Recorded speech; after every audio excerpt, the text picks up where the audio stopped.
Hi, everyone, and welcome to your Daily Five. My name is Mish Schneider, aka Mish, and I'm going to focus with you today on a very interesting sector. I'm calling this segment the energy market, the dead, or the undead. And what I'd like to do in our short period of time is talk about a few stocks here and ETFs, XLE, XOP, USO, XOM, CVX, UNG, and UGA. And as we know, this has been a very, very dead area for quite some time, well underperforming the market, and especially if you compare it to what's been happening in the alt energy space, looking at some of those instruments like First Solar and SolarEdge and TAN as an ETF, PBW, as an ETF. All of them have done incredibly well while this sector lags. But what made me want to focus on this, as you're going to see now as we go to the charts. So beginning with XLE, which is the ETF for the Energy Select, this actually is really where I like to start because I'm finding that what's interesting about the real motion indicator and the price performance indicator that you see below is that particularly as we're coming here into the real motion, we've actually, after a golden cross here where the 50 crossed over the 200, even though the momentum was well below it, we're now back crossing over that 200. And so this may not be necessarily ready like today, but certainly what I would be looking for now would be a clearance of that 50-day moving average on the real motion indicator. And if you look at the price here, this is where the divergence is so interesting. The 200 is all the way up here, the 50 down here. So what you want to see now is not only for this to clear this area over the 50-day on the real motion, but you also want to see this chart actually clear all this resistance here. So I would say at about 32.50, that's where things start to look interesting for maybe a starter position. Sometimes we like to wait for an actual phase change, but you'd be paying up at that point. So really what we're trying to do here is gauge whether or not, as we get into a seasonal demand for oil, what's interesting about the whole energy market, by the way, is that Americans, for the first time in years, maybe 60 years, actually spent more money on electricity than gas. And that makes complete sense considering we've been in COVID. People have been home, not driving, but using their electricity for all their technology. We want to see if that trend changes just a little bit. Even though alternative energy has become cost effective and more widespread and very popular, especially among the young speculators, the fact remains is that we are still really a gas and oil economy, not just in the United States, but really globally. A lot of countries depend on oil and gas for their profits. And so that's why, even though ultimately this all could be dead, we're right now looking at the possibility at least of the undead until the zombie warriors come and kill them off again. But right now we're looking for an opportunity. So like I said, if we're looking at an opportunity here, then we really want to see this whole area clear, which looks to me like it's about 32.50. And then you can use that 10-day moving average as a risk point. But I'd also wait for the momentum to clear over the 50-day moving average. And if we just take a quick look down here, you can see that it's still underperforming the SPY. It would have to clear that red line. Now, if we go to oil and gas, exploration, this is XOP. Now this already has broken out above the real motion 50-day moving average indicator, had its golden cross all the way back here, and it did lead you to a pretty decent rally here. You got about a $10 rally. So when I say rally, I'm not saying bottom forever and ever. I'm saying let's look for opportunities because so much else in the market is so overextended at this point.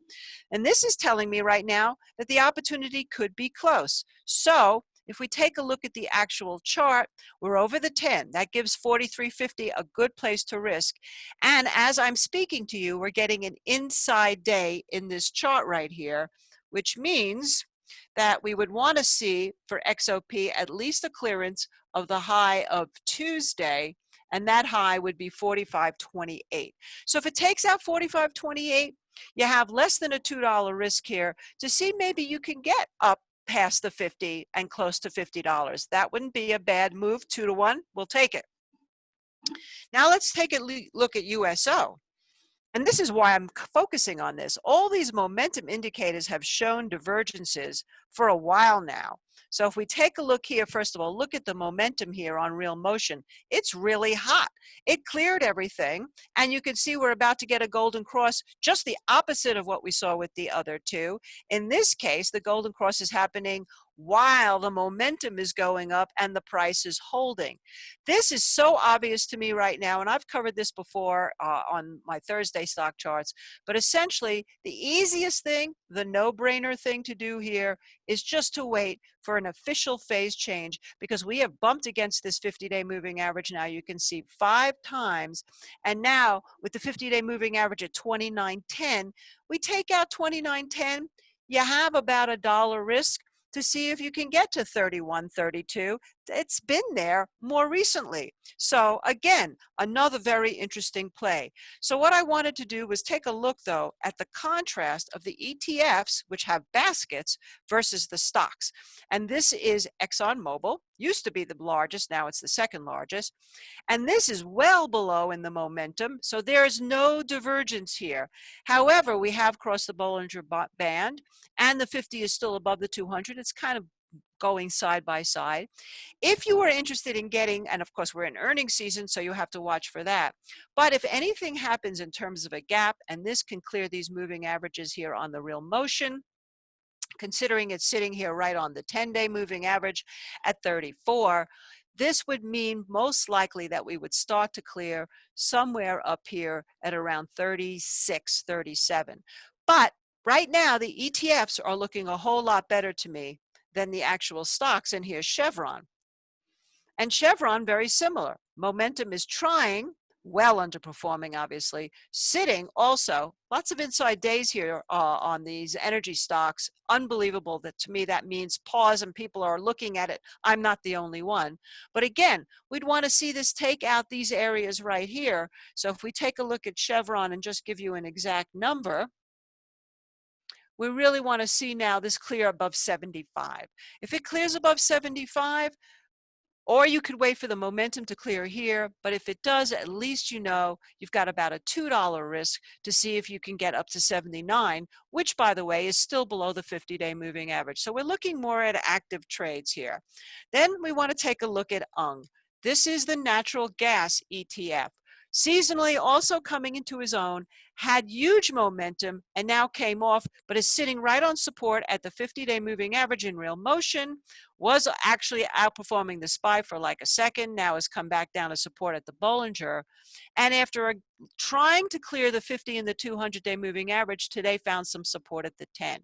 So I would be watching this. If it can hold around this 1190 area, 1188 is the 10-day moving average, and start to fill the gap up to where yesterday's lows were. When I say yesterday, I mean Tuesday low.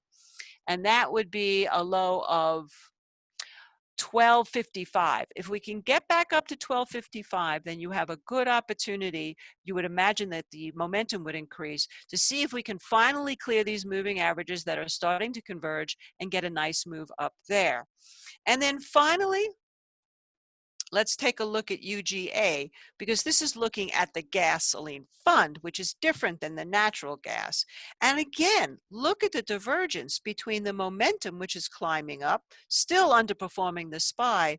But if we blow up this chart here, we can see that this is actually finally clearing here above both the 50-day moving average and the 200-day moving average. We might get a golden cross here. You have a really good resistance point, support point at around 1990. And if it can hold this 1990 and make a little bit more of a move up, let's say clear all of this at around 21, then I think once again, we have a good opportunity there. So that gives you a whole lot of choices to look at. Remember, the momentum is outperforming. So right now we're looking more undead than dead. But again, keep your time frame relatively short. Look for a 2 to 1 as a first profit target. Go to a no loss. And then if you can get 3 to 1, 4 to 1, take more profit and get a trailing stop.